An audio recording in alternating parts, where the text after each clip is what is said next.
olimpinėse žaidynėse Atėnuose ir panašu į tai, kad Tel Avivo Maccabi komandos įžaidėjai būtent tai bus svarbiausios rungtynės šį sezoną. Tai bus pats svarbiausias turnyras, kadangi viena iš svarbesnių Tel Avivo Maccabi komanda laidoja šiandien. Giedrius Gustas prameta abu baudos metimus, tačiau Tanoka Berdas atkovoja kamuolį, priverčia prasižengti Nikolą Vujčičių ir mes du baudos metimus jau pasibaigus šios dienos rungtynių laikui.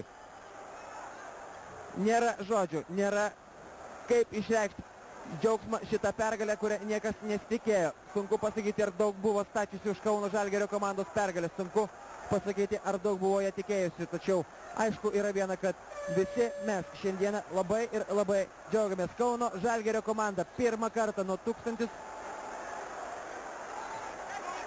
Nes vis dėlto dar ne viskas šios dienos rungtynėse. Dar ne viskas. Neįtikėtina, bet pražanga atrodo buvo Tanoka Berdui.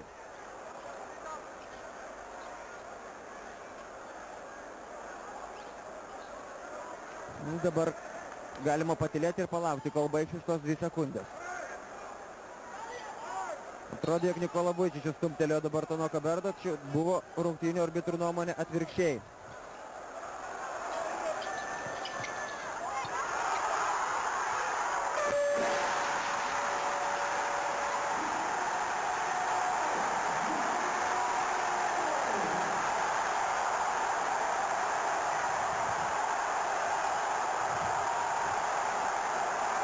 Jūs viską matėte patys. Ir